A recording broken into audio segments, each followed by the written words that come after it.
Till now we have discussed combinational circuits. Combinational circuits क्या होती हैं? इनपुट लेती है, उन इनपुट को प्रोसेस करती with the help of gates और जनरेट सम आउटपुट्स। आज हम डिस्कस करें अबाउट सिक्वेंशियल सर्किट्स।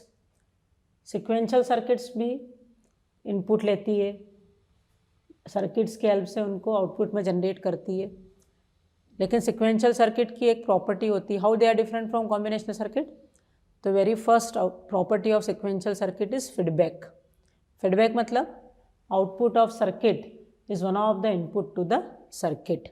सर्किट के आउटपुट है y1 y2, या सर्किट को फिर से इनपुट है। कॉम्बिनेशनल सर्किट्स में ऐसा नहीं होता है। और फीडबैक के लिए हम यूज़ करते हैं सम मेमोरी एलिमेंट्स।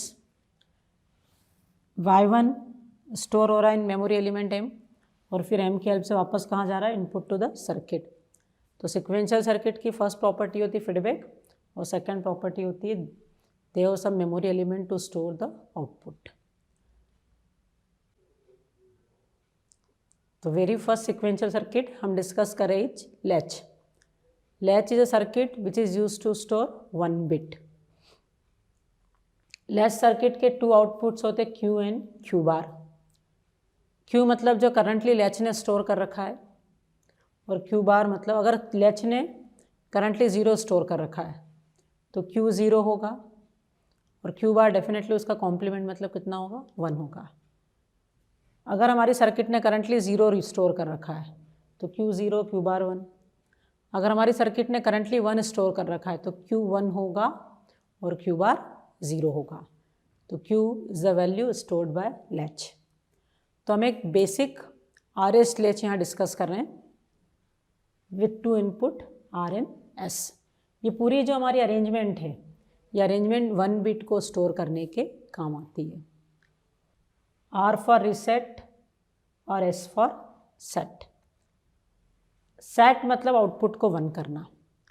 तो सेट इनपुट 1 है तो Q कितना हो जाना चाहिए? 1 हो जाना चाहिए।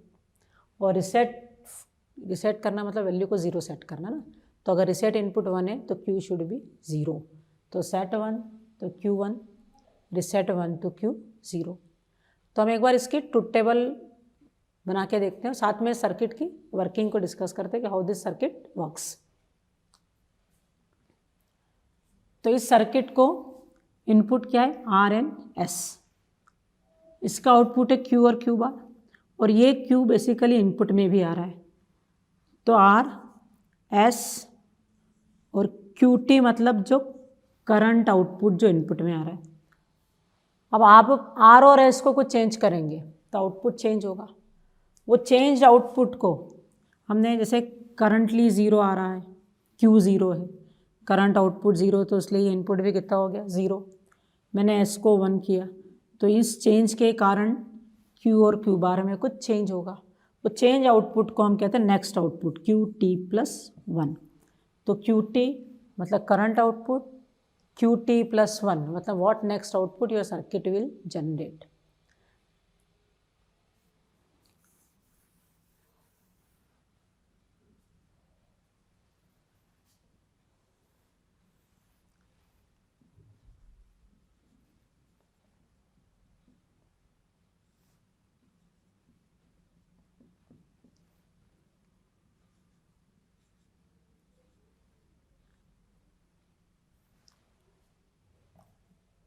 तो हमें सर्किट की वर्किंग समझते जाते हैं with the help of truth table. हम सर्किट की वर्किंग और उसकी ट्रुथ टेबल साथ में डिज़ाइन करें। उस ट्रुथ टेबल को हम ट्रुथ टेबल ने कह के क्या कहते हैं? Excitation table. तो RS फ्लिप फ्लॉप कैसे वर्क कर रहा है हम टेबल की हेल्प से डिस्कस करते जा रहे हैं। हमने पढ़ा है अभी, जैसा मैंने एक्सप्लेन किया है कि अगर सेट इनपुट 1 है तो Q 1 हो जाना चाहिए, रिसेट 1 है तो Q 0 हो जाना चाहिए। तो एक्चुअल में हो भी रहा है या नहीं? और व्हाट इफ बोथ आर 0 0? तो सबसे पहले हम यहीं से स्टार्ट कर रहे हैं कि R 0 है, S 0 है, QT 0 है, करंट आउटपुट 0 है। तो नेक्स्ट आउटपुट क्या होगा? तो R 0, S 0, करंट आउटपुट कितना है? 0। तो हम सर्किट को यहाँ से कैसे वर्क कर रही है देखते हैं। ये भी ज़ीरो, ये भी ज़ीरो है, ज़ीरो और ज़ीरो का पहले क्या हो रहा है, और, तो ज़ीरो और ज़ीरो का और हो रहा है, तो आउटपुट ज़ीरो, उसका कॉम्प्लीमेंट 1, या और का कॉम्प्लीमेंट है तो 1, तो क्यू बार कितना है 1। ये ज़ीरो और ये 1, ज़ीरो और 1 का और कितना होगा 1, उसका कॉम्प्लीमेंट 0, तो क्यू कितना हो गया 0। तो आर और एस अगर 0 0 है तो जो भी करंट आउटपुट है, हमारा भी करंट आउटपुट क्या था 0, तो नेक्स्ट आउटपुट भी कितना है 0। ठीक है, अब नेक्स्ट क्या देखें हम कि R0 S0 करंट आउटपुट 1, तो what should be next output, R कितना 0, S भी कितना है 0, लेकिन करंट आउटपुट कितना है हमारा 1, 0 और 1 का और 1 है ना, और में एक भी 1 तो आउटपुट 1, तो 0 और 1 का और 1, उसका बार 0, तो क्यू बार कितना है 0। क्यू बार 0 आ रहा है इधर से, 0 और 0 ये दोनों 0 हैं, तो 0 और 0 का और 0, लेकिन ये और का कॉम्प्लीमेंट है, तो कितना हो गया क्यू 1। तो when both R and S are 0 0, current output 1 है, तो नेक्स्ट आउटपुट भी 1 ही होगा। तो हमने क्या देखा कि जब हम दोनों ही इनपुट को 0 0 रख देते हैं तो आउटपुट में कोई चेंज नहीं होगा, जो हमारी सर्किट ऑलरेडी स्टोर कर रही थी वही उसकी स्टोर्ड वैल्यू रहेगी, तो स्टोर्ड वैल्यू में there will be no change. Okay, clear. Next क्या देख रहे हैं हम कि R0 है S1 है, सेट इनपुट 1 है, तो हम एक्सपेक्ट कर रहे हैं कि नेक्स्ट स्टेट हमारी नेक्स्ट आउटपुट या नेक्स्ट स्टेट कितनी होनी चाहिए 1 होनी चाहिए। तो R0 S1 करंट जो स्टोर्ड वैल्यू है वो 0 है, तो नेक्स्ट स्टोर्ड वैल्यू कितनी होनी चाहिए 1 होनी चाहिए, तो होती है या नहीं हम देखते हैं। R कितना है 0, S कितना है 1, Q कितना, करंट आउटपुट कितना है 0, तो यहाँ से 0 आ रहा है, 0 और 1 है ना, हम यहाँ से S इनपुट से हम सर्किट को प्रोसेस करना स्टार्ट कर रहे हैं, सर्किट को ट्रेस करना या आउटपुट निकालना हम कहाँ से स्टार्ट कर रहे हैं, फ्रॉम दिस इनपुट S से। Q कितना है 0, S कितना है 1, 0 और 1 का और 1, उसका कॉम्प्लीमेंट 0, तो क्यू बार कितना हो गया 0। ये 0 इधर फीडबैक में गया, R0 क्यू बार 0, 0 और 0 का और 0, उसका कॉम्प्लीमेंट 1, तो क्यू कितना हो गया 1 हो गया। तो हमने एस इनपुट को 1 किया, तो प्रीवियस आउटपुट भले ही 0 था लेकिन नेक्स्ट आउटपुट कितना हो गया 1 हो गया, है ना। तो जो हम एक्सपेक्ट कर रहे थे कि when set input is 1 output should be 1, तो वो हो रहा है। नेक्स्ट रो क्या है हमारी एक्साइटेशन टेबल की, R0 S1 करंट आउटपुट 1, तो नेक्स्ट आउटपुट क्या होगा, अगर R इनपुट 0 और सेट इनपुट 1 है तो आउटपुट शुड बी 1 है ना, प्रीवियस आउटपुट कुछ भी, नेक्स्ट करंट आउटपुट कुछ भी क्यों ना हो, नेक्स्ट आउटपुट हमको 1 ही चाहिए। तो देखते हैं कर रहे हैं कि नहीं। R कितना है 0, S कितना है 1, Q कितना आ रहा है 1,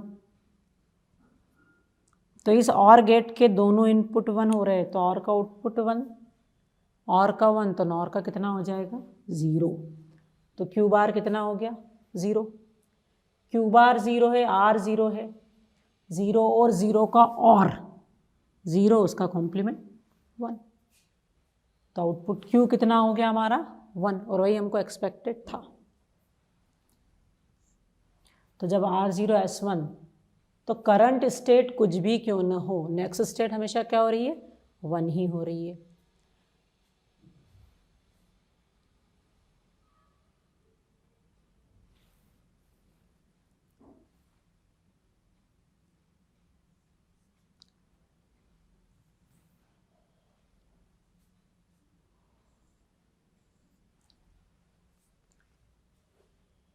अब नेक्स्ट हम डिस्कस करें कि जब R1 है, R फॉर रिसेट 1 है और S 0 है, तो रिसेट 1 है तो आउटपुट शुड बी 0, तो रिसेट 1 है, सेट 0 है और करंट आउटपुट 0 है, तो what should be next output? तो सिर्फ रिसेट 1 है तो नेक्स्ट आउटपुट शुड बी 0। तो करके देखते हैं हम। अभी तक हम हमेशा कहाँ से स्टार्ट कर रहे हैं? एस से। तो ठीक है, हम इसको अभी एस से प्रोसेस करना स्टार्ट करते हैं। हमारा एस कितना है?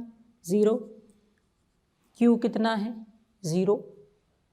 0 और 0 का और हुआ 0, उसका कॉम्प्लीमेंट 1, तो क्यू बार कितना हो गया? 1। अब ये 1 इधर गया तो 1 और 1 का ऑरिंग होगा, तो ऑरिंग का आउटपुट 1, उसका कॉम्प्लीमेंट कितना? 0। तो यही हमको एक्सपेक्टेड था कि जब भी R1 हो तो आउटपुट कितना हो? 0। तो R1 होने पे आउटपुट 0 आ ही रहा है। तो हमने R इनपुट 1 किया है, S 0 है, करंट आउटपुट 0, तो नेक्स्ट आउटपुट कितना आ रहा है हमारा? 0 आ रहा है।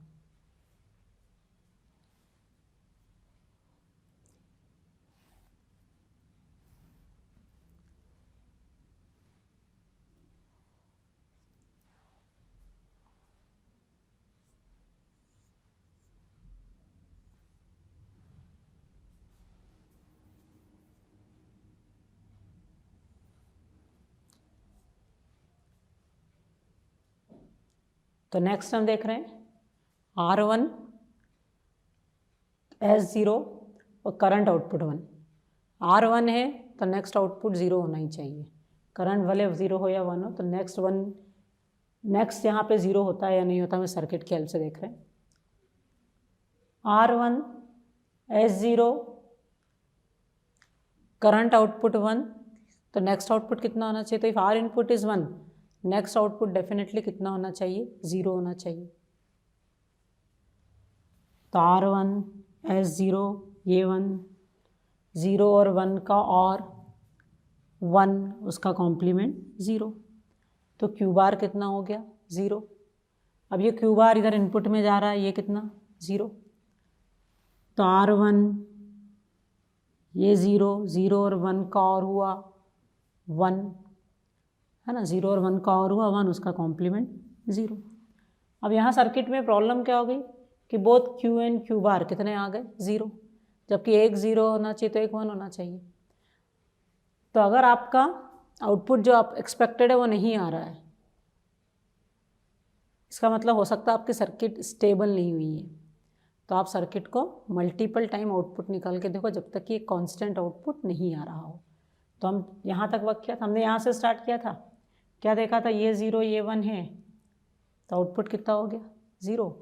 अब ये 0 फीडबैक में जा रहा है, तो 0 और 1 किया तो ये क्यू भी कितना हो गया? 0। अब ये क्यू, पहले हमने इसका आउटपुट निकाला था Q1 से, अब क्यू कितना हो चुका? 0। तो एक बार फिर से इस सर्किट को रन करके देख लीजिए। तो अब क्यू 0 हो गया, 0 और 0 का और 0, उसका कॉम्प्लीमेंट 1, तो क्यू बार 1 हो गया। अब ये 1 यहाँ इनपुट में आया, तो 1 और 1 का और हुआ 1, उसका कॉम्प्लीमेंट 0। तो अब क्यू और क्यू बार दोनों एक दूसरे के कॉम्प्लीमेंट हो गए, और क्यू 0 और क्यू बार 1, है ना। तो आपको सर्किट को 2-3 बार, है ना, मैंने कैसे रन किया था?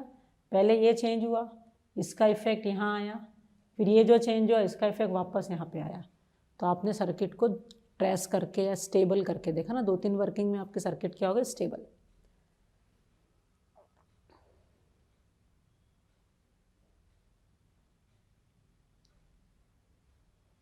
तो 2 बार आपने लूप रन करके देखा और सर्किट का आउटपुट क्या हो गया? स्टेबल हो गया। तो अगर आपको इस तरह की इनकन्सिस्टेंसी लग रही है तो आप सर्किट को 2-3 बार, सिर्फ 2 बार, 2-3 बार भी नहीं, आप सर्किट को 2 बार कैसे किया था मैंने? एस से स्टार्ट किया था, Q bar, R Q change हुआ, वो क्यू फिर फीडबैक में आया, क्यू बार चेंज हुआ, फिर वो उसका इफेक्ट कहाँ दिखा आपको? क्यू में। तो आप इस सर्किट को इस तरह से रन करके देख लीजिए टिल, या जब तक कि जो एक्सपेक्टेड आउटपुट है वो जनरेट नहीं हो रहा है। तो अभी तक हमने आरएस फ्लिप फ्लॉप की वर्किंग क्या देखी? कि जब दोनों 0 0 है तो आउटपुट में नो चेंज, करंट आउटपुट 0 तो नेक्स्ट आउटपुट भी 0। सिर्फ सेट इनपुट 1 तो करंट आउटपुट कुछ भी क्यों ना हो, next output is always 1। Reset 1 तो करंट कुछ भी क्यों ना, नेक्स्ट इज ऑलवेज 0। अब लास्ट पॉसिबिलिटी क्या बचेगी, व्हाट इफ बोथ आर 1 1, दोनों 1 1 होंगे तो क्या होगा। तो चलिए हम करके देखते हैं। R1 S1, करंट आउटपुट कितना है 0, तो ये 0, 1 और 0 का और 1, उसका बार 0, तो Q बार 0 हो गया। अब ये Q बार इधर इनपुट में जा रहा है तो R1 और ये 0, 1 और 0 का और 1, उसका बार 0। तो यहाँ आपको दिख रहा है कि Q और Q बार एक दूसरे का कॉम्प्लीमेंट नहीं है। तो हमने कहा कि अगर इसी तरह की इनकन्सिस्टेंसी आ रही तो एक बार और रन करके देख लीजिए, इसको आगे और कंटिन्यू कर लीजिए। तो अब ये Q इधर से आ रहा है तो Q 0, ये 1, 0 और 1 का और 1, उसका बार 0। अब ये 0 इधर जा रहा है तो 1 और 0 का और 1, उसका कॉम्प्लीमेंट 0। तो हमने 2 बार सर्किट को रन करके देखा तो भी आउटपुट वही है। तो इस RS फ्लिप फ्लॉप के साथ यही प्रॉब्लम है कि both R and S input are 1 1, output is indeterminate state या फॉरबिडन स्टेट। जब दोनों ही 1 1 है तो प्रीवियस स्टेट कुछ भी क्यों ना हो, नेक्स्ट स्टेट Q और Q बार दोनों सेम आते हैं और इसको हम फॉरबिडन या इनडिटरमाइंड स्टेट कहते हैं। तो इट इज फॉरबिडन और इनडिटरमाइंड स्टेट। ओके, तो ये हमने डिस्कस किया अबाउट RS लैच। लेकिन we have to discuss about flip flops. तो फ्लिप फ्लॉप्स क्या होते हैं, तो flip flops are latch with an additional input that is clock.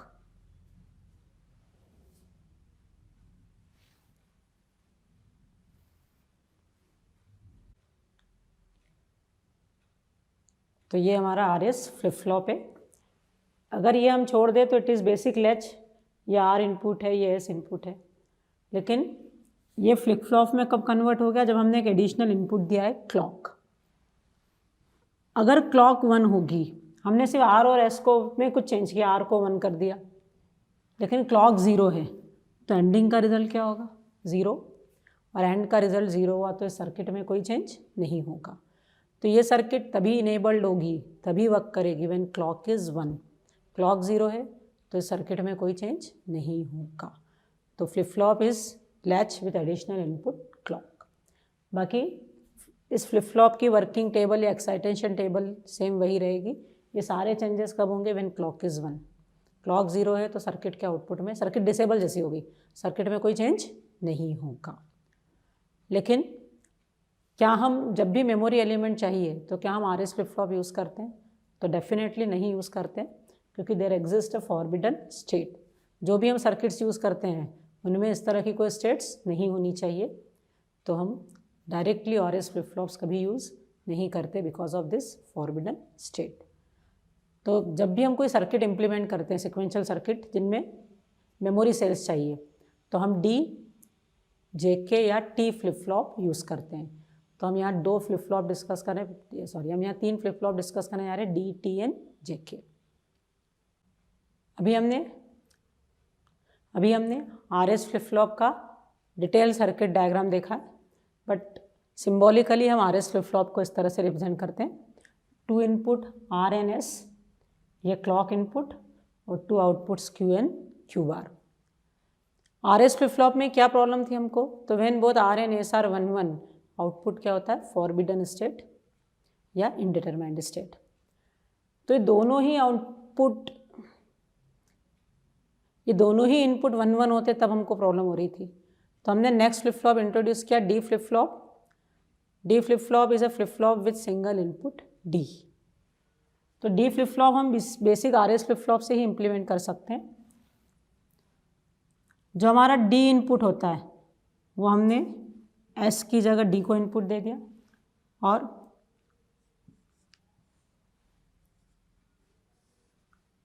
D complement कहाँ दे दिया, R पे। तो अब इससे होगा क्या कि कभी भी दोनों इनपुट 1 1 साथ में नहीं होंगे। अगर D 0 है तो सेट इनपुट 0, तो रिसेट कितना हो जाएगा, 1 हो जाएगा। और D 1 है तो सेट इनपुट 1, तो रिसेट कितना हो जाएगा, 0 हो जाएगा।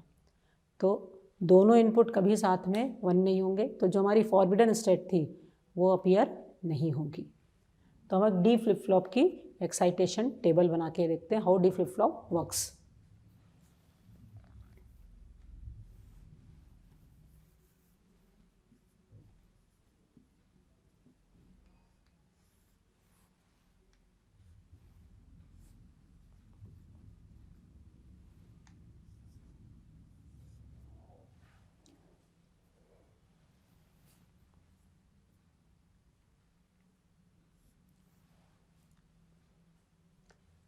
तो सबसे पहले हम देख रहे हैं कि D 0 है, करंट आउटपुट 0 है, तो नेक्स्ट आउटपुट क्या होगा, D 0 है तो सेट इनपुट कितना हो गया, 0, और रिसेट कितना हो गया, 1। सेट 0 हो रिसेट 1 हो तो आउटपुट कितना होता है, तो सेट 0 रिसेट 1, तो RS फ्लिप फ्लॉप में रिसेट इनपुट 1 है तो आउटपुट 0।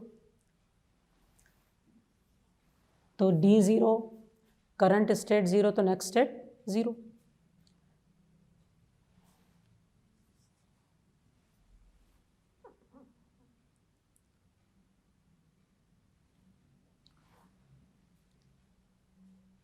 हम क्या देख रहे हैं, D 0 करंट आउटपुट 1, तो नेक्स्ट क्या होगा, करंट आउटपुट या करंट स्टेट है ना, तो D 0 करंट आउटपुट 1, तो नेक्स्ट आउटपुट क्या होगा, D 0 तो S 0, लेकिन D 0 तो R कितना हो गया, 1।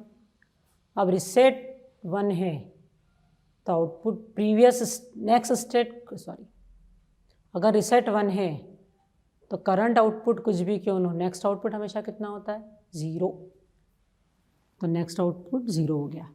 तो D 0 तो करंट स्टेट कुछ भी क्यों ना हो, करंट आउटपुट कुछ भी क्यों ना हो, next output is always 0।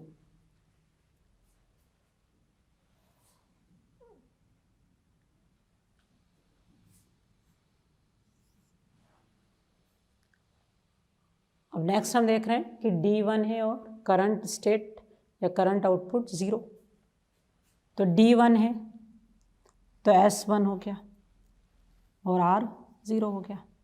Set input 1 और रिसेट 0, तो सेट इनपुट जब भी 1 हो तो RS फ्लिप फ्लॉप का आउटपुट कितना होता है, 1 होता है ना। करंट आउटपुट कुछ भी क्यों ना, नेक्स्ट आउटपुट इज ऑलवेज 1। तो D1 हो गया तो सेट इनपुट 1 हो गया, सेट इनपुट 1 हो गया तो आउटपुट 1 हो जाएगा। अब लास्ट क्या है हमारा, D1 करंट आउटपुट 1, तो नेक्स्ट क्या होगा, तो D1 होता है तो S1 होता है, S1 हो गया और R कितना हो गया, 0, R 0 हो गया तो आउटपुट नेक्स्ट स्टेट पे S1 हो गया और R 0 हो गया, तो S1 हो गया और R 0 हो गया तो आउटपुट कितना होगा, 1 होगा। तो D फ्लिप फ्लॉप में हमने क्या देखा कि if D input is 0 output 0, if D input is 1 output 1, output doesn't depends on previous state. तो ये हमारा D फ्लिप फ्लॉप मतलब हमने इम्प्लीमेंट किया विथ RS, जो RS का सर्किट डायग्राम है वही D का सर्किट डायग्राम। फर्क क्या हो रहा है कि R को हमने D बार से कनेक्ट कर दिया, S को हमने D से कनेक्ट किया। तो नेक्स्ट फ्लिप फ्लॉप सर्किट हम डिस्कस कर रहे इस JK flip flop. JK flip flop is flip flop with 2 input J and K। J for set, J को हमने सेट से कनेक्ट किया है और K फॉर रिसेट, K को रिसेट से कनेक्ट किया है। जो RS में दोनों R और S 1 1 हो रहे थे वो कुछ प्रॉब्लम आ रही थी, फॉरबिडन स्टेट। ऐसी कोई फॉरबिडन स्टेट JK में नहीं होती है, तो हम देखते हैं how JK flip flop works. तो सबसे पहले both J and K are 0 0 और करंट आउटपुट 0। J 0 और Q 0, तो J और K दोनों 0 है, J0 K0, Q कितना आ रहा है 0, तो यहाँ से Q बार आ रहा है वो 1 हो रहा है। ओके,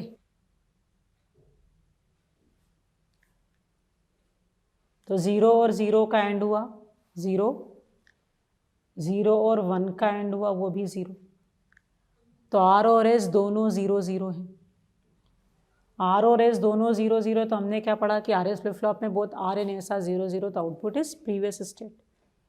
नेक्स्ट स्टेट वही होगी जो करंट स्टेट है, तो करंट स्टेट 0 है तो नेक्स्ट स्टेट भी 0 होगी।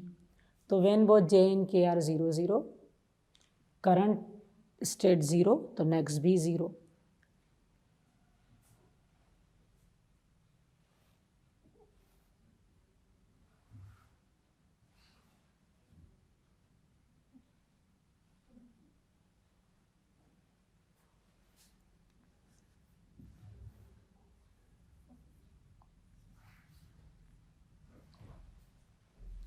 हम नेक्स्ट हम देख रहे हैं कि when both J and K are 0 0 और करंट स्टेट 1 है, तो नेक्स्ट क्या होगी, तो J और K 0 0 है, करंट 1 है,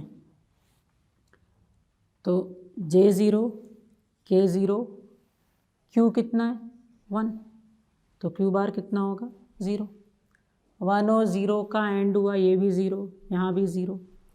R और S दोनों 0 0 होते हैं, तो आपने पढ़ा है कि RS फ्लिप फ्लॉप में क्या आउटपुट होता है, when both R and S are 0 0, output is current, जो करंट स्टेट है वही हमारी नेक्स्ट स्टेट होगी। तो when both J and K are 0 0, output is current state, जो करंट स्टेट है वही हमारी नेक्स्ट स्टेट होगी।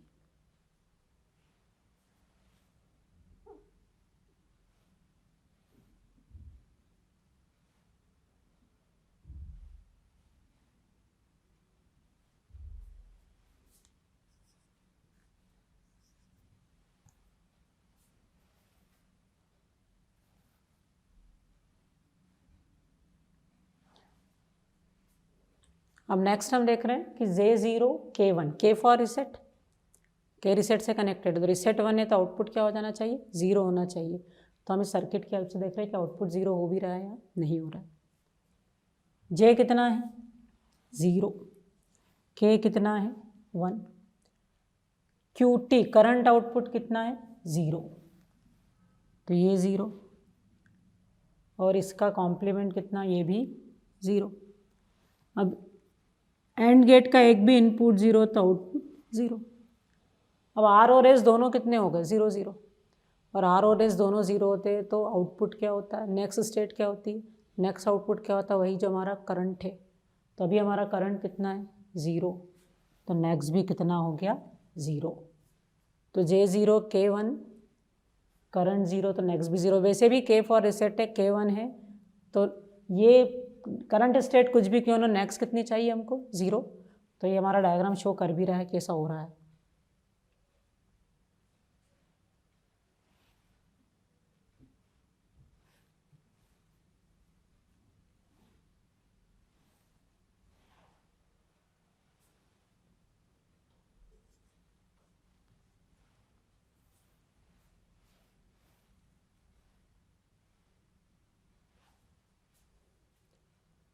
तो नेक्स्ट हम डिस्कस करें कि when J is 0 K1 current state 1, तो नेक्स्ट स्टेट क्या होगी, J कितना 0, Q कितना है 1, तो Q बार कितना होगा 0, K कितना है 1, Q कितना है 1, ये चारों लिखते ना, J0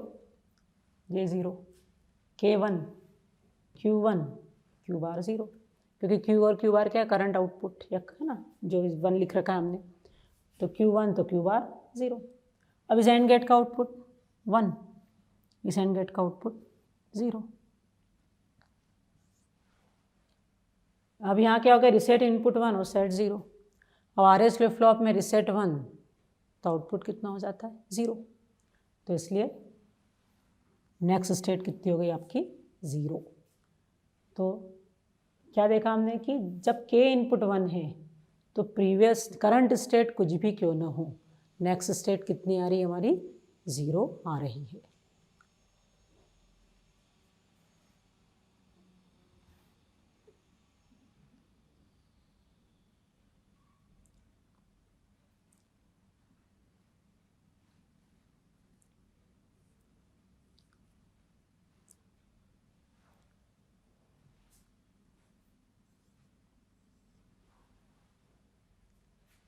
अब नेक्स्ट हम डिस्कस कर रहे हैं कि व्हेन जे इनपुट इज़ 1, के 0 और करंट स्टेट 0 है, करंट आउटपुट 0 है, तो नेक्स्ट आउटपुट क्या होगा, जे फॉर सेट, सेट 1 हुआ तो आउटपुट 1 हो जाना चाहिए हमारा। तो देखते हैं, जे 1 के 0, क्यू कितना है 0, तो क्यू बार कितना आ रहा है 1, 1 और 1 का एंड हुआ 1, 0 0 का एंड हुआ 0।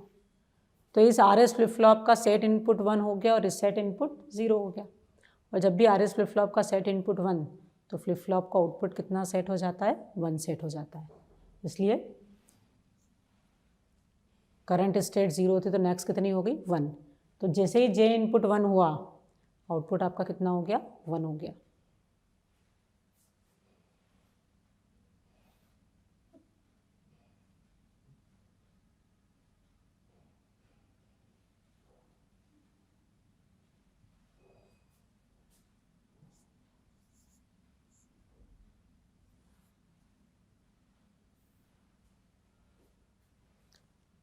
अब नेक्स्ट है व्हेन जे इनपुट इज़ 1, के 0 और करंटली स्टोर्ड वैल्यू 1 है, करंट आउटपुट 1 है, तो what will be your next output.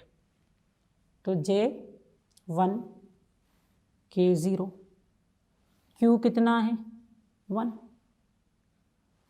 Q bar कितना है 0, दोनों एंड गेट का एक इनपुट 0 है, तो दोनों ही एंड गेट का आउटपुट 0 0। अब आर एस फ्लिप फ्लॉप के दोनों इनपुट अगर 0 0 होते हैं, आर भी 0 एस भी 0, तो आर एस फ्लिप फ्लॉप के अगर दोनों इनपुट 0 होते हैं तो आउटपुट क्या होता है, वही जो हमारी करंट स्टेट है। तो हमारी करंट स्टेट कितनी है 1, तो आउटपुट मतलब हमारी नेक्स्ट स्टेट वो भी कितनी होगी 1 ही होगी, है ना। तो J1 K0 करंट स्टेट 1, तो नेक्स्ट स्टेट कितनी है हमारी 1 ही है। तो what if both J and K are 1 1। R S flip flop में हमको प्रॉब्लम आई थी कि जब दोनों इनपुट 1 1 हो जाते थे आर और एस, तो आउटपुट एक फॉरबिडन स्टेट होता था। तो यहाँ हम देखते हैं कि what if both J and K are 1 1। तो J1 K1, current state Q कितना 0, तो Q बार कितना 1, तो इस एंड गेट का आउटपुट 0, इस एंड गेट का आउटपुट 1, तो R इनपुट 0 हो गया और S इनपुट 1 हो गया। दोनों में से दोनों इनपुट 0 नहीं है ना, R 0 S 1, तो अगर सेट इनपुट 1 है तो आउटपुट कितना हो जाता है 1, है ना। तो अगर सेट इनपुट 1 हो गया तो Q कितना हो जाएगा 1 हो जाएगा, नेक्स्ट आउटपुट 1। तो R और S 1 1 थे, करंट स्टेट या करंट आउटपुट 0 था, तो नेक्स्ट आउटपुट कितना हो गया हमारा 1 हो गया।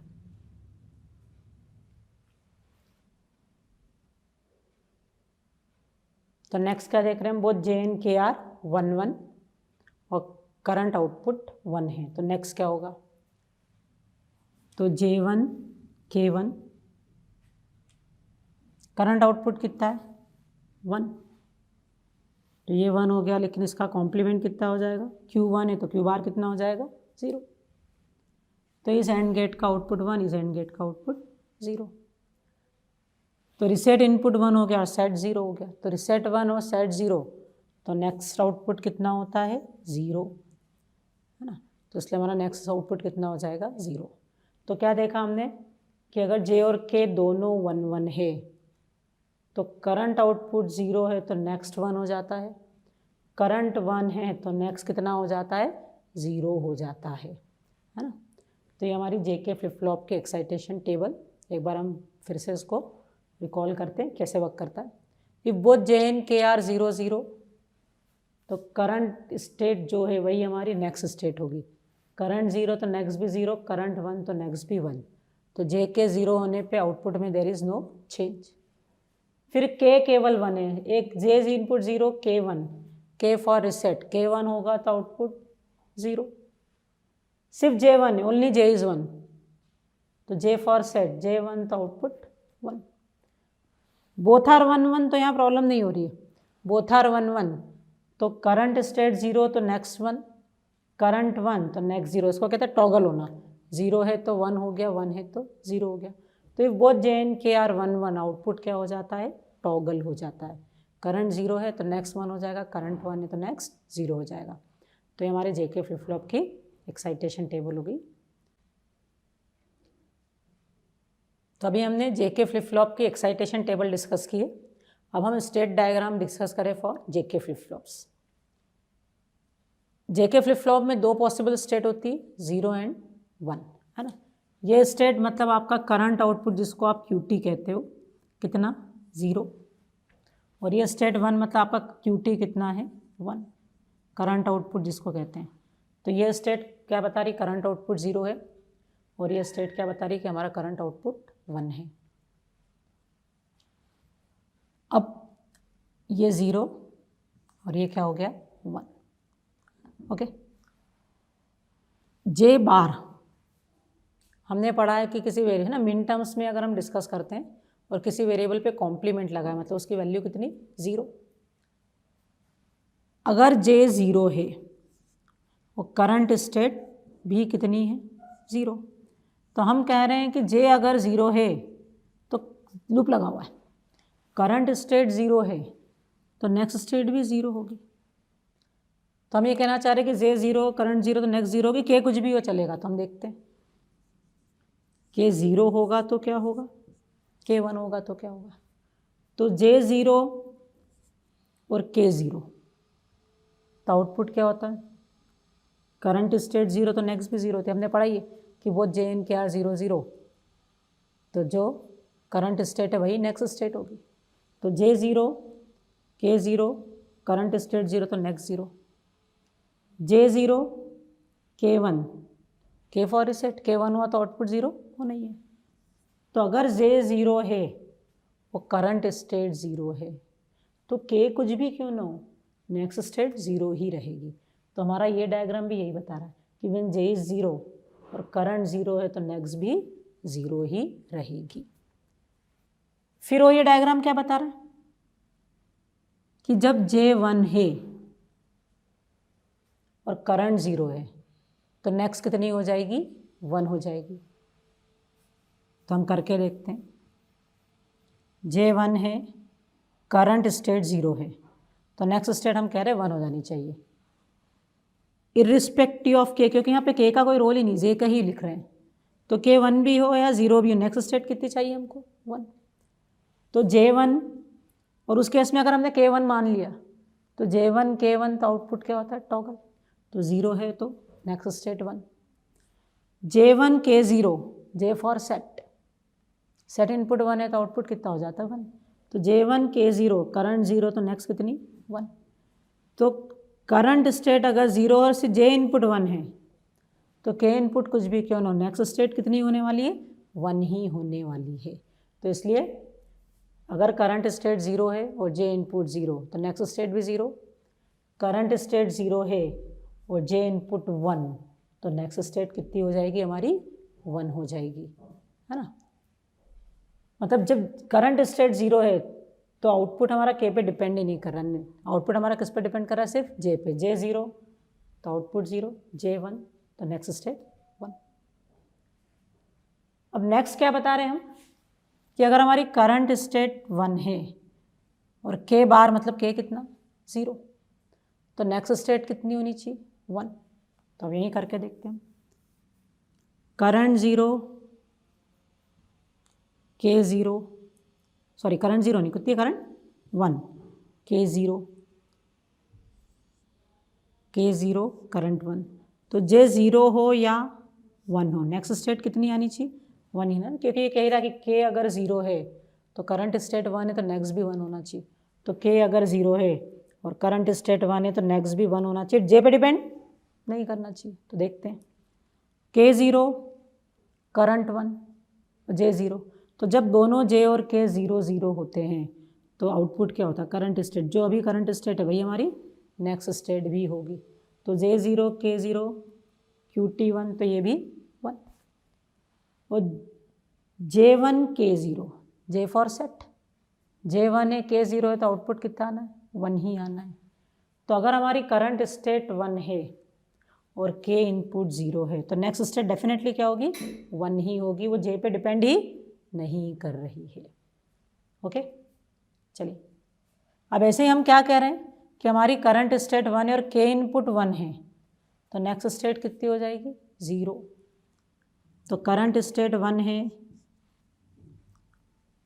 और K इनपुट 1 है तो नेक्स्ट स्टेट 0, मतलब J पे डिपेंड नहीं करनी चाहिए। तो देखते हैं करती कि नहीं। K1 मतलब रिसेट 1, K1 J0 तो आउटपुट कितना होता है, 0।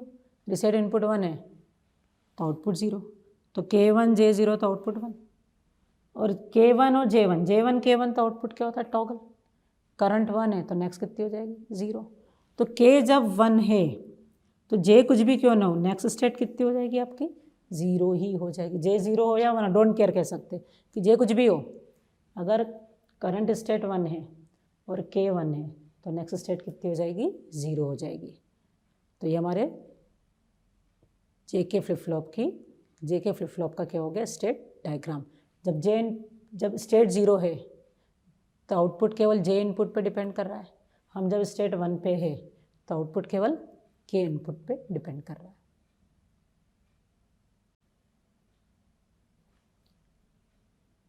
तो नेक्स्ट फ्लिप फ्लॉप सर्किट हम डिस्कस करें, that is T flip flops, toggle flip ना, T for toggle flip flops. T flip flop is a flip flop with single input T। तो ये हमारा T फ्लिप फ्लॉप को realise किया, implement किया using RS flip flop.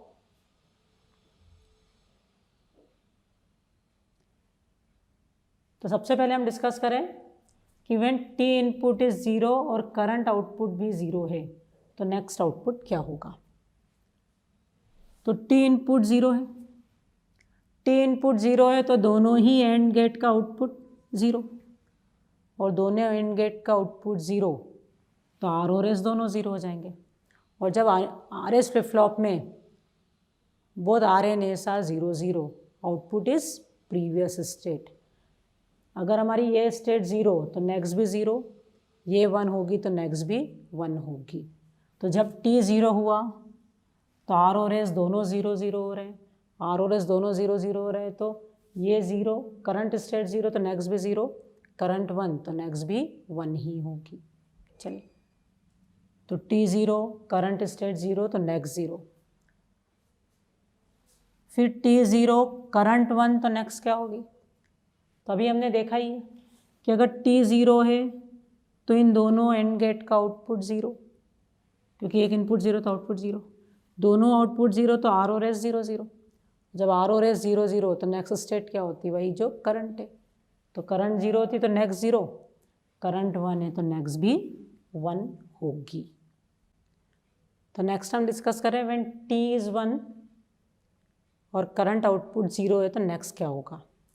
T1 current कितना 0, तो Q 0 तो Q का बार 1, यहाँ 0 और 1 का एंड 0, यहाँ 1 और 1 का एंड 1, तो R 0 हो गया और S 1 हो गया। R 0 और S 1 सेट 1 तो आउटपुट 1 है ना, तो इसलिए हमारा आउटपुट कितना हो गया 1। तो when T is 1 current state 0 तो नेक्स्ट स्टेट कितनी होगी, 1 होगी।